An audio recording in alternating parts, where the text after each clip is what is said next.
FM News at 10, I'm Jenny He. In international news, Greek Prime Minister Alexis Tsipras has promised his government will submit credible reform proposals to its creditors on Thursday. Mr. Tsipras was speaking during a fractious debate on the Greek debt crisis in the European Parliament.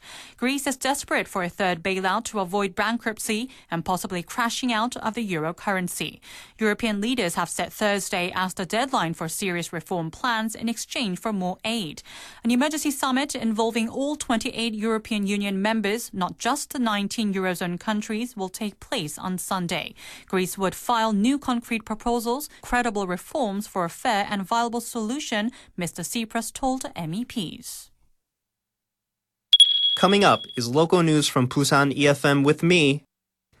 In the midst of today's confirmed death of a patient due to MERS, the MERS crisis in Pusan will essentially be over at midnight tonight.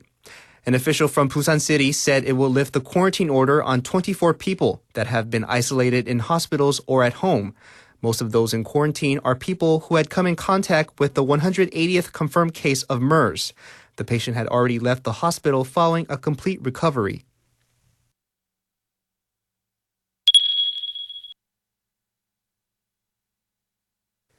This year's first tidal current warning was issued for the Nakdong River.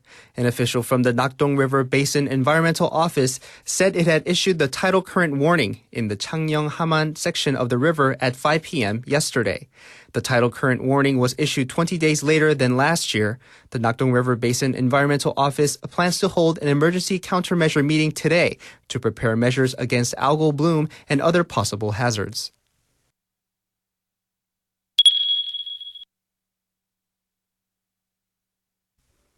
The Changwon Jungbu Police Station held a disciplinary committee meeting and decided to suspend Police Lieutenant Mr. Kim for 1 month on charges of leaking the personal information of the family members of a MERS patient. Mr. Kim is suspected of leaking documents that included the personal information of family members of a 77-year-old Mrs. Cho. She was confirmed to have been infected with MERS on the 11th of last month. The police also sent a case to the public prosecutor's office that charged a city councilor of Changwon and a reporter at a local daily paper with violating the personal information protection law and defamation. They were believed to have involved in the leak.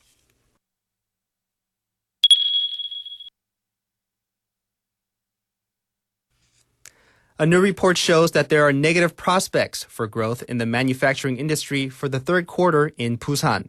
According to the Pusan Chamber of Commerce and Industry, the Business Survey Index of Pusan for the third quarter record economic prospects at 87. This is recorded in the 2015 Business Outlook Survey of the manufacturing industry for the third quarter. There were 350 manufacturing companies in Pusan that participated.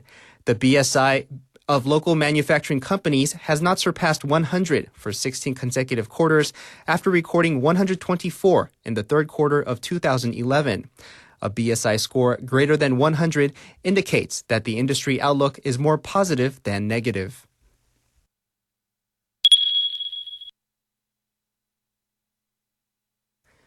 The Pusan branch of the Korea Organization for Victim Assistance, otherwise known as KOVA, a private organization to help crime victims and their families, will hold an opening ceremony at Shilla University at 3 p.m. tomorrow. This will be KOVA's 6th branch office to be opened in the country.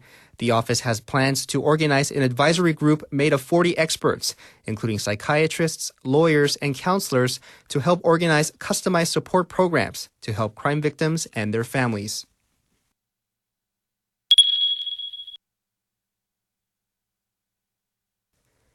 An eco-friendly CNG Hybrid Bus will begin operating in Pusan. The bus was purchased by a local city bus company. In cooperation with Samsung and Hyundai Motors, the bus is a next-generation eco-friendly vehicle that uses electric power while stopped and at low speeds and CNG at high speeds. This bus has lower fuel consumption than existing CNG buses and produces 47% less air pollutant emissions than a common bus. A total of 33 new hybrid buses will be introduced in Pusan by the end of the year.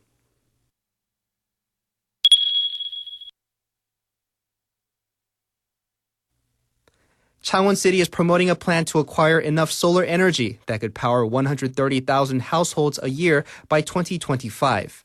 Changwon plans to establish large solar energy panels on the top of public buildings and factories. The city also plans to distribute small-sized solar panels, which can be installed on the veranda of each household in the city. Officials expect that if this plan is completed, the self-supporting energy rate will increase from 1.82% to 7%. This use of clean energy would reduce carbon dioxide emissions up to 198,000 tons. And now taking a look at the weather, cloudy skies and rain continue at this hour here in Pusan. The weather tomorrow will be cloudy and rainy. The morning low will be 21 in Pusan and Changwon and 20 in Ulsan. The highs will be 24 in Pusan and Ulsan and 25 in Changwon. The current temperature in Pusan is 21 degrees Celsius. Finders levels are good. That's all for this hour's news, and thank you for joining us. Now you're listening to Pusan FM.